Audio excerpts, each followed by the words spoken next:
Pertama buka warung stick and shake itu saya nggak sholat. Tapi kemudian ketika 2 tahun atau 3 tahun warung stick and shake, istri saya tuh pengen nyari guru ngaji buat anak saya.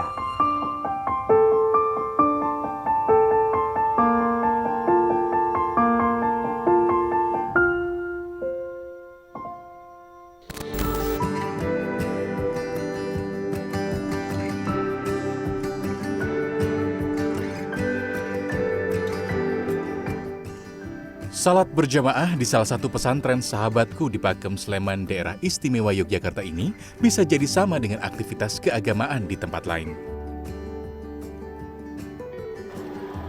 Pun dengan aktivitas mengaji dan doa bersama yang dilakukan selepas salat. Namun, bagi Jody Brotosuseno, kegiatan ini punya arti lain. Ya, ia yakin doa adalah kunci sukses usahanya. Awalnya, Jody bercita-cita menjadi arsitek sesuai pendidikannya ketika berkuliah di sebuah universitas swasta di Yogyakarta. Namun, karena kebutuhan dan satu hal lainnya, ia memilih menjadi seorang pengusaha meski harus mengalami jatuh bangun dulu. Tak pernah ada kata gagal dalam kamus hidupnya karena kejatuhan adalah keberhasilan yang tertunda baginya. Saya mau usaha yang segmennya itu mahasiswa. Nah, saya pilihlah pindah ke Jogja, motor satu-satunya, dapat dari orang tua saya itu saya jual. Kemudian saya pindah ke Jogja, dari penjualan motor itu saya bisa kontrak rumah seharga 7 juta. Motornya laku 8,5 juta, 1,5 juta itu saya buat beli kulkas, beli peralatan, buat saya buka usaha.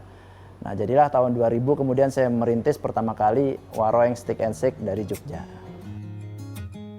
Usaha miliknya ia kembangkan dengan konsep spiritual company atau perusahaan bersistem spiritual. Gerai pertama miliknya yang terletak di kawasan Demangan, Sleman, daerah istimewa Yogyakarta yang disebutnya dengan nama The First atau yang pertama. Pertama buka warung stick and shake itu saya nggak sholat. Tapi kemudian ketika 2 tahun atau 3 tahun warung stick and shake, istri saya tuh pengen nyari guru ngaji buat anak saya.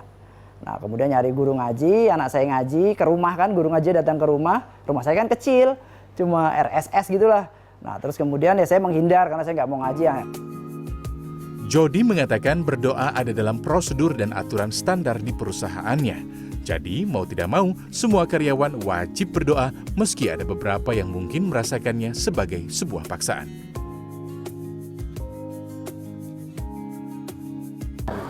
Tunggu. Kalau bagaimana caranya mengubah doa untuk kepentingan korporasi menjadi doa untuk kepentingan mereka gitu? Ya, ini memang nggak gampang tadi itu ya.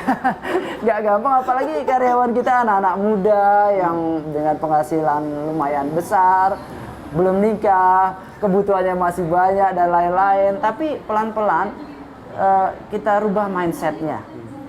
Mereka menjalankan doa. Kemudian mereka kan melihat, ternyata dengan doa omsetnya naik terus warung stick. Omset kita alhamdulillah sudah menyentuh di angka 800 miliar selama setahun. Nah, artinya apa? Teman-teman karyawan itu juga kan ngeliatin. Kita berdoa supaya outletnya rame, emang berdampak. Dan ternyata kita membuktikan omset kita naik. Gaji mereka juga naik, bonusnya kita tambahin lagi. Alhasil, Jody mengaku jumlah gerainya meningkat hampir 3 kali lipat dari yang dahulu 40 gerai pada tahun 2008, kini ia sudah mempunyai 114 gerai. Jumlah karyawannya pun meningkat dari 800 karyawan pada tahun 2008, kini menjadi 1.800 karyawan. Ini pun belum termasuk beberapa perusahaan miliknya dengan merek lain. Jody yakin keberhasilannya ini akibat doa seluruh karyawannya serta dari para santri pesantren miliknya yang jumlahnya lebih dari 1.000 orang dan binaan-binaan perusahaan lainnya. Sukses itu, doa itu kunci sukses yang utama. Jadi sebenarnya nggak semua karyawan saya muslim, ada juga yang non-muslim. Tapi ketika memulai sesuatu apapun, saya wajibin buat doa. Ridwan, salah satu karyawan sudah bekerja selama 8 tahun di gerai pertama Steak and Shake mengaku lebih tenang ketika berdoa sebelum bekerja.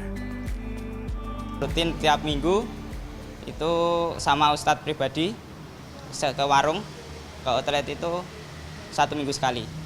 Sama sholat jamaah, habis tutupan terus ngaji gitu. Sementara santri-santri di pesantren juga meyakini bahwa doa punya kekuatannya sendiri.